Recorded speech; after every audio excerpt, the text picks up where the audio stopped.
যদি মই অসম আৰু অসমীয়াকে ভাল পাওঁ তেতিয়াহ'লে অসম আৰু অসমীয়াৰ বোম দি পেলাই কি লাভ হ'ব? যদি বোম দিব লাগে বাহিৰত দিম। যদি আৰ্মিৰ কনভয়তে এটেক কৰিব লাগে আমি বেলেগ জেগাত কৰিম। অসমত আমি কিয় কৰিম? অসমত নহয়, বাহিৰত আক্ৰমণ কৰক আলফা স্বাধীনে। অকপতে মুখ্যমন্ত্ৰীৰ মুখত কিয় আলফা স্বাধীনৰ প্ৰতি ইমান দৰদী সংলাপ? আলফা স্বাধীনেৰে ইমান ভাল সম্পৰ্ক নেকি মুখ্যমন্ত্ৰী হিমন্ত বিশ্ব শৰ্মাৰ? আলফা স্বাধীনৰ প্ৰতি সহমৰ্মিতা প্ৰদৰ্শন কৰিছে নেকি মুখ্যমন্ত্ৰীয়ে? ভাৰতীয় সেনাবাহিনীক কিয় আক্ৰমণ কৰাৰ আহ্বান আলফা স্বাধীনক? বোমা সংস্থাপনৰ পাছতেই মুখ্যমন্ত্ৰীৰ আহ্বানক লৈ চৰ্চা। সংবিধানৰ শপত খোৱা মুখ্যমন্ত্ৰীয়ে নিষিদ্ধ ঘোষিত সংগঠনৰ প্ৰতি সহমৰ্মিতা প্ৰদৰ্শন কৰিছে নেকি?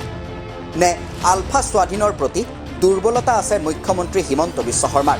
প্ৰথমতে শুনি লওক আলফা স্বাধীনক অসমৰ মুখ্যমন্ত্ৰীয়ে দিয়া এটা বিশেষ আহ্বান। চাওক, মই এটাই কথা কৈছোঁ, পৰেশ বৰুৱা আলফা মই নিশ্চিতভাৱে ধৰি ল'ম যে তেওঁলোকে অসমৰ ভালৰ কাৰণে চিন্তা কৰে। ৰাস্তা বেলেগ বেলেগ হ'ব পাৰে, কিন্তু তেওঁলোকৰ মনতো তেওঁলোকৰ গান ভিডিঅ' ৰেকৰ্ডিং দেখিলে আমি এইটোকে বুজি পাওঁ যে তেওঁলোকে অসম আৰু অসমীয়াক ভাল পায়। যদি মই অসম আৰু অসমীয়াকে ভাল পাওঁ তেতিয়াহ'লে অসম আৰু অসমীয়াৰ বোম দি পেলাই কি লাভ হ'ব? যদি বোম দিব লাগে বাহিৰত দিম। যদি আৰ্মিৰ কনভয়তে এটেক কৰিব লাগে আমি বেলেগ জেগাত কৰিম। অসমত আমি কিয় কৰিম? অৰ্থাৎ মুখ্যমন্ত্ৰীয়ে যেন অকপতে স্বীকাৰ কৰিলে আলফা স্বাধীনৰ অসমৰ প্ৰতি থকা ভাল পোৱাৰ কথা। ৰাস্তাহে বেলেগ। সংবিধানৰ শপত লোৱা মুখ্যমন্ত্ৰীয়ে এনে কথা কোৱাটো কিমান সুদচিত সেই কথাতেই উভতি ধৰিছে বিৰোধী দলপতি তথা কংগ্ৰেছ নেতা দেৱব্ৰত শইকীয়াই।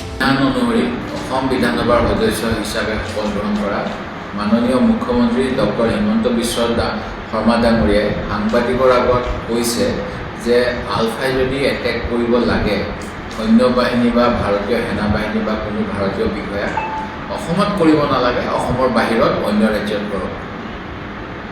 আমাৰ সংবিধান অনুসৰি আমি নিশ্চিতভাৱে কোনো ধৰণৰ এনেকুৱা সন্ত্ৰাসবাদী কাৰ্যকলাপ, উগ্ৰপন্থীৰ লগত সহযোগিতা এইবিলাক দণ্ডনীয় হয়। আমি পাহৰিলে নহ'ব, বৰখাচি বুঢ়াগোহাঁইক এটা উদ্বৃত্ত সূৰ্য নামৰ কবিতা লিখাৰ বাবে কেনেকৈ জেলত ভৰাই থৈছিল মাহৰ পিছত মাহ দিন ধৰি। তেনে সময়ত মুখ্যমন্ত্ৰীয়ে আলফাক অসমৰ বাহিৰত গৈ ভাৰতীয় সেনাক আক্ৰমণ কৰিবলৈ যি মুকলি আহ্বান জনালে, ইয়াৰ বাবে অসমৰ গুৱাহাটীত হেডকোৱাৰ্টাৰ থকা ষ্টেট ইণ্টেলিজেঞ্চ ব্যুৰো বা ভাৰত চৰকাৰৰ যিবিলাক গোয়েন্দা সংস্থা আছে অথবা অসম আৰক্ষীৰ DGP মহোদয়ে, মুখ্যমন্ত্ৰী মহোদয়ে এনেকুৱা দেশ বিৰোধী বক্তব্য ৰখাৰ বাবে কি ব্যৱস্থা ল'ব মোৰ প্ৰশ্ন। মুখ্যমন্ত্ৰী মহোদয়েও অসমৰ বাহিৰত সেনাবাহিনীক আক্ৰমণ কৰিবলৈ আলফাৰ হৈ যাব নেকি, এইটো মোৰ প্ৰশ্ন। মুখ্যমন্ত্ৰীয়েও আলফা স্বাধীনলৈ যাব নেকি? এইদৰেই প্ৰশ্ন উত্থাপন কৰিছে কংগ্ৰেছ নেতাগৰাকীয়ে। মন কৰিবলগীয়া যে মুখ্যমন্ত্ৰী হিমন্ত বিশ্ব শৰ্মাৰ শাসনকালতেই শেহতীয়াকৈ বহুবাৰ আলফা স্বাধীনৰ প্ৰসংগটো ৰাইজৰ কাঠগড়াত উত্থাপন হৈছে। বিভিন্ন মহলত পৰেশ বৰুৱাৰ সৈতে বুজাবুজি চলিছে বুলিও আলোচনা চলিছে।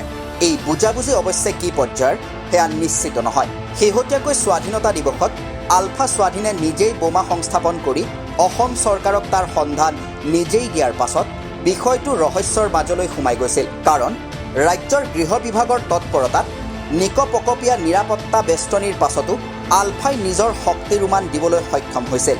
পৰেশ বৰুৱাৰ সৈতে সঘনাই ফোনযোগে যোগাযোগত থকা বুলি ইতিপূৰ্বে কেইবাবাৰো মন্তব্য দি আহিছে অসমৰ মুখ্যমন্ত্ৰী হিমন্ত বিশ্ব শৰ্মাই।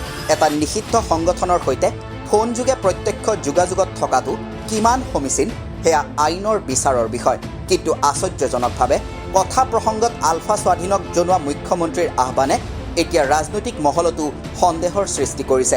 কাৰণ মুখ্যমন্ত্ৰীয়ে স্পষ্টকৈ কৈছে যে আলফা স্বাধীনৰ ৰাজনৈতিক হস্তক্ষেপ থাকক, কিন্তু উগ্ৰপন্থী কাৰ্যৰ পৰা আঁতৰত থাকক।